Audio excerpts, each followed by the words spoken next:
ಇನ್ನು ಪವಿತ್ರ ಗೌಡ ಮಾಡಿದ್ರು ಅಂತ ಹೇಳಲಾದಂತಹ ಈ ಒಂದು ವಾಟ್ಸಾಪ್ ಚಾಟ್ ಇದೆಯಲ್ಲ, ಅದು ಕೂಡ ಒಂದಷ್ಟು ಅಚ್ಚರಿಯನ್ನು ಮೂಡಿಸ್ತಾ ಇದೆ. ಅವರಿಬ್ಬರ ವಾಟ್ಸಾಪ್ ಚಾಟ್ ರಿವೀಲ್ ಆಗಿದೆ. ಹಾಗಾದರೆ ಅದರಲ್ಲಿ ಏನೇನಿದೆ ಅನ್ನೋದನ್ನು ನೋಡ್ಕೊಂಬರೋಣ ಬನ್ನಿ.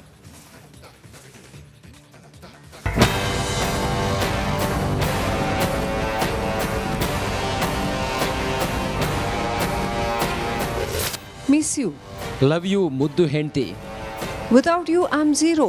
You are the most important in my life, Subba. Please take care of yourself. I'll always choose you in any lifetime over anyone is in the world. I might not be everything you want, but I'm always there for you. No matter the challenge the head, most important person in my life, and hope you know that. Love you, Muddu Henti. I know that and I love you more than anything. Muddu Henti. What Muddu? Why are you not talking? Very good morning, Muddu Henti. Very good morning, Muddu Henti. I am living from Pune. Very good morning, Muddu Henti. Very good morning, Muddu Henti. Why are you not answering my call and message? Very good morning, Muddu Henti. It's okay. Have a great day. Very good morning, Muddu Henti. It's okay. Have a great day. Very good morning, Muddu Henti. It's okay. Have a great day. Very good morning, Muddu Henti. Have a great day. Okay, thanks, Pavitra. God bless you. Very good morning, Muddu Henti. Have a great day. Very good morning, Muddu Henti. Have a great day. Moving left to Kashmir. Very good morning. Okay, be safe. Have a great day.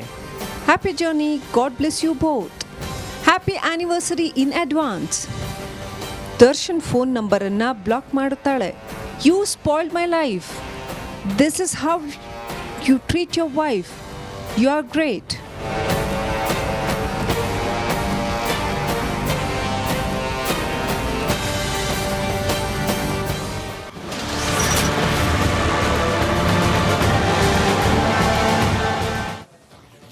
Rover ಕಾರನ್ನು ಕೊಟ್ಟ ಬಗ್ಗೆ ಆಪ್ತರಿಂದ ಮಾಹಿತಿ ಇತ್ತು. ದರ್ಶನ್ ಬಗ್ಗೆ ಕೇಳಿದಾಗ ನನ್ನ ದುಡ್ಡು ನನ್ನಿಷ್ಟ ಅಂತ ಹೇಳಿದ್ರು. ನೀನ್ಯಾರು ಕೇಳೋದಕ್ಕೆ ಅಂತ ದರ್ಶನ್ ನನಗೆ ಬೈದಿದ್ರು. ಈ ವಿಚಾರದಲ್ಲಿ ನನಗೆ ಹಾಗೂ ದರ್ಶನ್ಗೆ ವೈಮನಸ್ಸು ಏರ್ಪಟ್ಟಿರುತ್ತದೆ. ರೇಣುಕಾಸ್ವಾಮಿ ಕೊಲೆ ಕೇಸ್ ಚಾರ್ಜ್ ಶೀಟ್ನಲ್ಲಿ ವಿಜಯಲಕ್ಷ್ಮಿ ನೀಡಿರುವ ಹೇಳಿಕೆಗಳನ್ನು ಪೊಲೀಸರು ಸಾಕ್ಷಿಯಾಗಿ ದಾಖಲಿಸಿದ್ದಾರೆ. ವಿಜಯಲಕ್ಷ್ಮಿ ತನ್ನ ಪತಿ ಹಾಗೂ ಪವಿತ್ರ ಜೊತೆಗೆ ಇರೋ ಅಪವಿತ್ರ ಸಂಬಂಧದ ಬಗ್ಗೆ ಗೊತ್ತಿರೋದಾಗಿ ಹೇಳಿದ್ದು ಲಿಪ್ಸ್ಟಿಕ್ ರಾಣಿಯ ಕರಾಳ ಮುಖವಾಡ ಬಯಲಾಗಿದೆ. Nagaraj, crime bureau, republic Kannada, Bengaluru. Lakshmi ಜೊತೆ ದರ್ಶನ್ ವೆಡ್ಡಿಂಗ್ ಆ್ಯನಿವರ್ಸರಿಗೆ ದುಬೈಗೆ ಹೋಗಿದ್ದೇ ಒಂದು ದೊಡ್ಡ ಕಾರಣವಾಗಿ ಮಾತು ಬಿಟ್ಟಿದ್ರಂತೆ. ಸ್ವಇಚ್ಛಾ ಹೇಳಿಕೆಯಲ್ಲಿ ಕೊಟ್ಟಿರುವಂಥ ಹೇಳಿಕೆ ಇದು. ಹಾಗಾದ್ರೆ ಯಾಕೆ ವಿಜಯಲಕ್ಷ್ಮಿ ಕಂಡ್ರೆ ಅಷ್ಟೊಂದು ಹೊಟ್ಟೆ ಕಿಚ್ಚು ಪವಿತ್ರ ಗೌಡಗೆ ಅಂತೀರಾ? ಈ ರಿಪೋರ್ಟ್ ನೋಡಿ.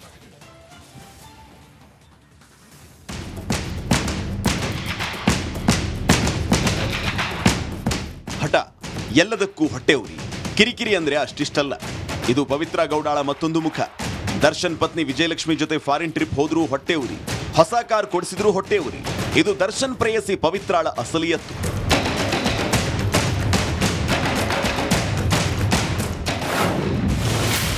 ವಿಜಯಲಕ್ಷ್ಮಿ ಕಂಡ್ರೆ ಪವಿತ್ರಾಗೆ ಹೊಟ್ಟೆ ಉರಿ. ಒಬ್ಬಳು ಪತ್ನಿ ಮತ್ತೊಬ್ಬಳು ಪ್ರೇಯಸಿ, ಇವರಿಬ್ಬರ ಮಧ್ಯೆ ದರ್ಶನ್. ಹೌದು, ದರ್ಶನ್ ಪತ್ನಿಗಾಗಿ ಏನೇ ಮಾಡಿದ್ರು ಇದಕ್ಕೆ ಪವಿತ್ರ ಗೌಡ ಉರಿದು ಬೀಳ್ತಾ ಇದ್ಲು. ವಿಜಯಲಕ್ಷ್ಮಿ ಹೊಸ ಕಾರ್ ತಗೊಂಡ್ರೆ ತಾನು ಹೊಸ ಕಾರ್ ತಗೊಂಡಿದ್ಲು. ಇದು ಕೇವಲ ವಸ್ತುಗಳಿಗೆ ಸೀಮಿತ ಆಗಿರಲಿಲ್ಲ. ಯಾವಾಗ ದರ್ಶನ್ ಪತ್ನಿ ಜೊತೆ ದುಬೈ ಟೂರ್ ಹೋಗಿ ಬಂದ ನೋಡಿ, ಆಗ್ಲೇ ಪವಿತ್ರ ಮತ್ತಷ್ಟು ಉರಿದು ಬಿದ್ದಿದ್ಲು.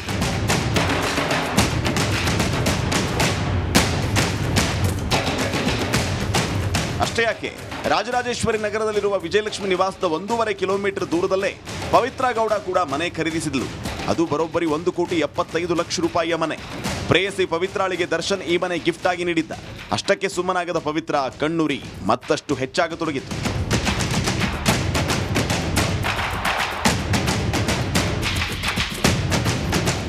ಕಳೆದ 10 ವರ್ಷದಿಂದ ದರ್ಶನ್ ಜೊತೆ ಲಿವಿಂಗ್ ರಿಲೇಶನ್ಶಿಪ್ ನಲ್ಲಿದ್ದ ಪವಿತ್ರ ಅಸಲಿಗೆ ವಿಜಯಲಕ್ಷ್ಮಿಯೊಂದಿಗೆ ಪೈಪೋಟಿ ಬಿದ್ದಿದ್ಲಂತೆ. ದರ್ಶನ್ ಜೊತೆ ಇದೇ ವಿಚಾರಕ್ಕೆ ಕಿರಿಕ್ ಮಾಡ್ತಿದ್ಲಂತೆ.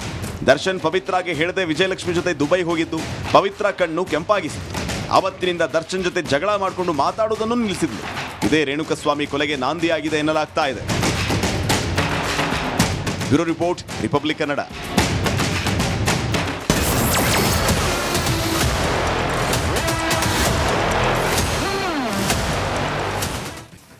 ಪೊಲೀಸರು ಕೋರ್ಟ್ಗೆ ಡೆವಿಲ್ ಗ್ಯಾಂಗ್ನ ಚಾರ್ಜ್ ಶೀಟ್ ಅನ್ನು ಸಲ್ಲಿಸಿದ್ದಾರೆ.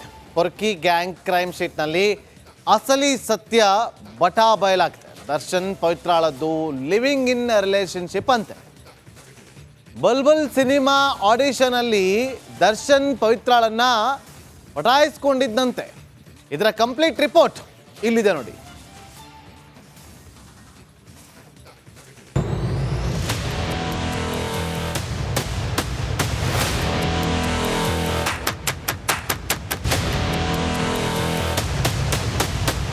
ಸ್ಫೋಟಕ ಸತ್ಯ. ಡೆವಿಲ್ ಕ್ರೈಮ್ ಶೀಟ್ನಲ್ಲಿ ಸ್ಫೋಟಕ ಸತ್ಯ ಹೊರಬಿದ್ದಿದೆ. ಈವರೆಗೂ ಯಾರಿಗೂ ಗೊತ್ತಿರದ ಅಸಲಿ ವಿಚಾರಗಳು ಒಂದೊಂದಾಗಿಯೇ ಬಯಲಾಗಿವೆ. ದರ್ಶನ್ ಪವಿತ್ರಾಗೂ ಸಂಬಂಧ ಏನು? ಇಬ್ಬರು ಪರಿಚಯ ಆಗಿದ್ದು ಹೇಗೆ? ಪೊರ್ಕಿನ ಪವಿ ಮೊದಲು ಮೀಟ್ ಮಾಡಿದ್ದೆಲ್ಲಿ? ಇಬ್ಬರು ಎಷ್ಟು ವರ್ಷದಿಂದ ಜೊತೆಗಿದ್ರು ಅನ್ನೋ ಇಂಚಿಂಚು ಮಾಹಿತಿ ಹೊರಬಿದ್ದಿದೆ.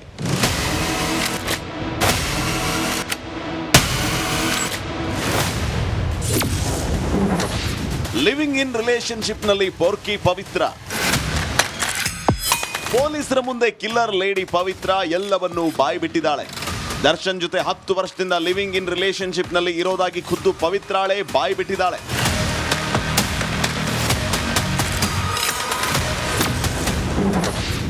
ನಮ್ಮದು ಲಿವಿಂಗ್ ಇನ್ ರಿಲೇಶನ್ಶಿಪ್. ನಾನು ನನ್ನ 13 ವರ್ಷದ ಮಗಳು ಖುಷಿ ಜೊತೆ ದರ್ಶನ್ ಜೊತೆಯಲ್ಲಿ ವಾಸವಾಗಿರ್ತೇನೆ. 2018ರಿಂದ ದರ್ಶನ್ ಜೊತೆ ವಾಸಿಸುತ್ತಿದ್ದೇನೆ.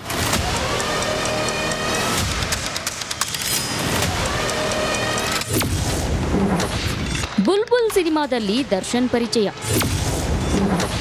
2014ರಲ್ಲಿ ಬುಲ್ಬುಲ್ ಚಿತ್ರದ ಆಡಿಷನ್ಗೆ ಹೋಗಿದ್ದೆ. ಆಗ ಆಡಿಷನ್ ಮುಗಿದಿದೆ, ಬೇರೆ ಚಿತ್ರಕ್ಕೆ ಅವಕಾಶ ಇದ್ರೆ ತಿಳಿಸೋದಾಗಿ ದರ್ಶನ್ ಹೇಳಿದ್ರು. ಇದನ್ನೇ ನೆಪವಾಗಿಟ್ಕೊಂಡು ದರ್ಶನ್ ಹಾಗೂ ನಾನು ಫೋನ್ನಲ್ಲಿ ಮಾತಾಡ್ತಿದ್ವಿ, ವಾಟ್ಸಪ್ ಅಲ್ಲಿ ಚಾಟ್ ಮಾಡ್ತಿದ್ವಿ, ಇಬ್ಬರು ಮೀಟ್ ಮಾಡಿದ್ವಿ, ಪರಸ್ಪರ ಪ್ರೀತಿ ಮಾಡಿದ್ವಿ.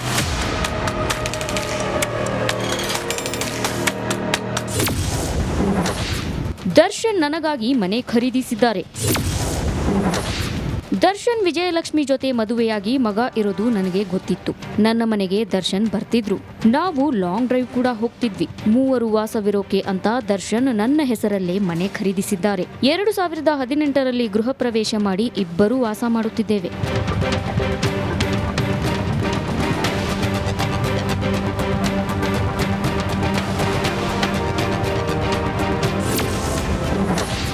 ದರ್ಶನ್ ಜೊತೆ ಜಗಳವಾಡಿ ಮಾತು ಬಿಟ್ಟಿದ್ದೆ.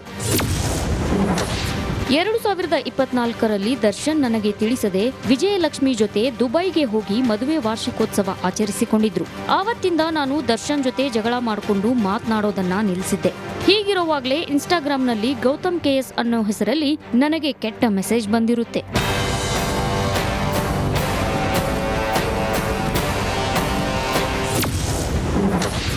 ಬಳಿಕ ಕೆಟ್ಟ ಮೆಸೇಜ್ ಬಂದ ಬಗ್ಗೆ ನಾನು ಪವನ್ಗೆ ಹೇಳಿದ್ದೆ. ಆಗ ಪವನ್ ಆತನನ್ನ ಹುಡುಕಿಸಲು ಚಿತ್ರದುರ್ಗದ ದರ್ಶನ್ ಅಭಿಮಾನಿಗಳಿಗೆ ತಿಳಿಸಿದ್ದ. ಬಳಿಕ ದರ್ಶನ್ಗೂ ಕರೆ ಮಾಡಿ ತಿಳಿಸಿದ್ದ. 2024 ಜೂನ್ 8ರಂದು ಆತನನ್ನ ಅಪಹರಿಸಿಕೊಂಡು ಬಂದಿದ್ದಾಗಿ ನನಗೆ ತಿಳಿಸಿದ್ರು. ದರ್ಶನ್ ನನ್ನ ಬಳಿ ಬಂದು ಅವನಿಗೆ ಬುದ್ಧಿ ಕಲಿಸೋಣ ಬಾ ಅಂತ ಕರೆದುಕೊಂಡು ಹೋದ್ರು.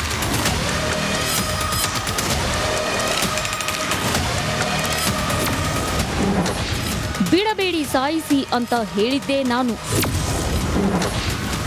ಶೆಡ್ಗೆ ಹೋದಾಗ ಅಲ್ಲಿ ಟೀ ಶರ್ಟ್ ಹಾಗೂ ನೀಲಿ ಬಣ್ಣದ ಅಂಡರ್ವೇರ್ ಹಾಕಿದ್ದ ವ್ಯಕ್ತಿ ಗೋಳಾಡಿಕೊಂಡು ಬಿದ್ದಿದ್ದ. ಅವನೇ ಕೆಟ್ಟ ಮೆಸೇಜ್ ಮಾಡಿದ್ದಾಗಿ ನನಗೆ ತಿಳಿಸಿದ್ರು. ಆಗ ನಾನು ನನ್ನ ಚಪ್ಪಲಿಯಿಂದ ಆತನ ಮುಖಕ್ಕೆ ಹಾಗೂ ಕಪಾಳಕ್ಕೆ ಹೊಡೆದೆ. ಇವನನ್ನ ಬಿಡಬೇಡಿ ಸಾಯಿಸಿ ಅಂತ ಎಲ್ಲರಿಗೂ ಹೇಳಿದೆ. ಎಲ್ಲರೂ ಸೇರಿ ಆತನ ಮೇಲೆ ಹಲ್ಲೆ ಮಾಡಿದ್ರು. ಅದೇ ದಿನ ಆತ ಸತ್ತಿದ್ದಾಗಿ ನನಗೆ ದರ್ಶನ್ ಕರೆ ಮಾಡಿ ಮಾಹಿತಿ ನೀಡಿದ್ರು.